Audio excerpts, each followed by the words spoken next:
মুহূর্তে বাংলাদেশ এবং নিকটবর্তী কিছু দেশে যেটা সব থেকে আতঙ্কের বিষয় হয়ে দাঁড়িয়েছে সেটা হচ্ছে রাসেলস ভাইপার নামক একটি সাপ। এই রাসেলস ভাইপারকে আমরা অনেকে চন্দ্রবোড়া হিসাবেও জানি। কিছুদিন আগে এই রাসেলস ভাইপারকে কিন্তু আমাদের যে সরকার বা প্রশাসন, সেই প্রশাসন কিন্তু প্রায় বিলুপ্তি প্রায় ঘোষণা করে দিয়েছে। কিন্তু হঠাৎ করে এই রাসেলস ভাইপার বা এই রাসেলস ভাইপারের যে প্রবণতা সেটা কিন্তু অধিক পরিমাণে বেড়ে গেছে এবং আমাদের দেশে এটা কিন্তু একটা আতঙ্কের পরিবেশ সৃষ্টি করেছে। এবং এই আতঙ্কের পরিবেশ সৃষ্টি করার পিছনে কিছু নির্দিষ্ট কিছু কারণও রয়েছে। এই সাপ, প্রথমে আমরা যদি জানতে চাই, এই সাপ একটা কিন্তু বিষাক্ত সাপ এবং এই মুহূর্তে ভারতবর্ষে প্রায় 50% বেশি এই রাসেলস ভাইপার এবং চন্দ্রবোড়া সাপের কামড়ে কিন্তু মৃত্যু হচ্ছে। শ্রীলঙ্কায় 30%, যদিও বাংলাদেশের রিপোর্ট এখনো পর্যন্ত আসেনি। এই সাপটা দেখতে কিরকম? এই সাপটা দেখতে অনেকটা অজগরের ছোট বাচ্চার মতো এবং লম্বায় 3 থেকে 5 ফিট লম্বা হয়, গায়ে ছোপ ছোপ অনেকটা চন্দ্রর মতো হয়, চাঁদের আকার। 3 থেকে 5 ফিট লম্বা, খুবই বিষাক্ত।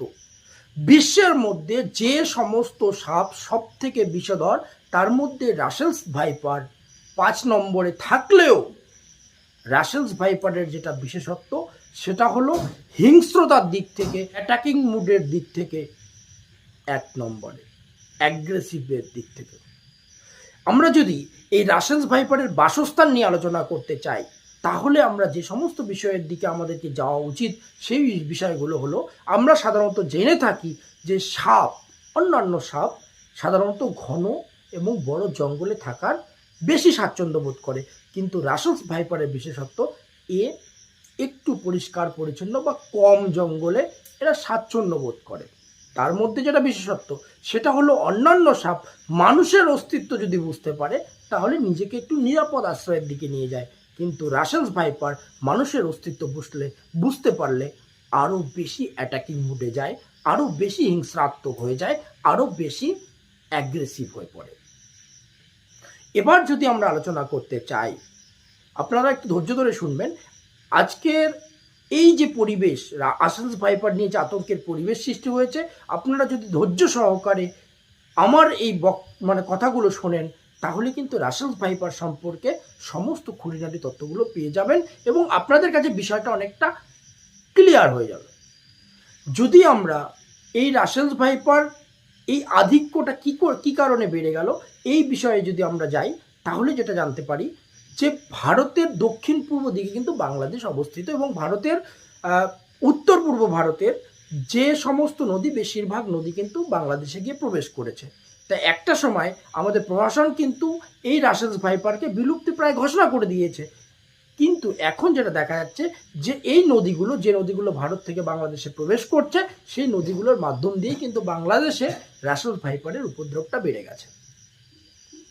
এবং একটা কথা আমাদেরকে না জানলেই নয় এবং যেটা জানা অত্যন্ত প্রয়োজনীয় সেটা হলো রাসেলস ভাইপার অন্যান্য সাপ সাধারণত ডিম দিয়ে থাকে।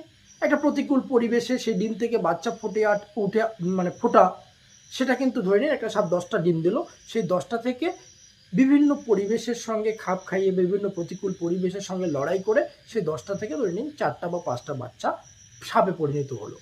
কিন্তু রাসেলস ভাইপারের যে বিশেষত্ব, সেই বিশেষত্ব হলো এই সাপ সরাসরি প্রসব করে এবং এই সাপের যেটা বাচ্চা প্রসবের যেটা ক্ষমতা সেটা তো সাধারণত 20 থেকে 40 হলেও 80টি পর্যন্ত বাচ্চা দেওয়ারও কিন্তু রেকর্ড রয়েছে। তাই এই সাপের কিন্তু উপদ্রব বা এই সাপের যে বংশবৃদ্ধি সেটা কিন্তু দ্রুত গতিতে ঘটছে। এবং যেটা ক্ষেত খামারি, বিভিন্ন ধান ক্ষেত, আলু ক্ষেত, বিভিন্ন চাষের জমি, এই চাষের জমিতে কিন্তু এই রাসেলস ভাইপারের উপদ্রবটা বাড়ছে। আচ্ছা, এই সাপ এতটা পরিমাণে হিংস্রাত্মক যে আপনাকে সরে যাওয়ার কিন্তু সময়টা দেবে না, কারণ এটা প্রায় হাফ সেকেন্ডের মধ্যে আপনাকে অ্যাটাক করে দেবে। যে জায়গাটায় কামড় দেবে সেই জায়গাটায় দাঁত বসাবে। যদি আমরা লক্ষণের দিকে যাই তাহলে দাঁত বসাবে এবং সেই জায়গাটা ফুলে যাবে। পরবর্তী সময় আপনার মুখমণ্ডলখানাও কিন্তু ফুলে যেতে পারে বা ফুলে যাবে।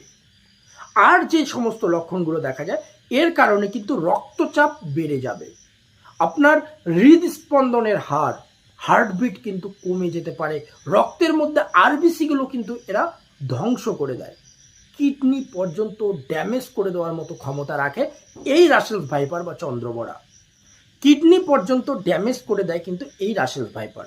তাহলে আমাদের করণীয় কি? এই মুহূর্তে আমাদের যেটা সব থেকে বেশি করণীয় সেটা হলো আমাদেরকে সচেতন থাকা।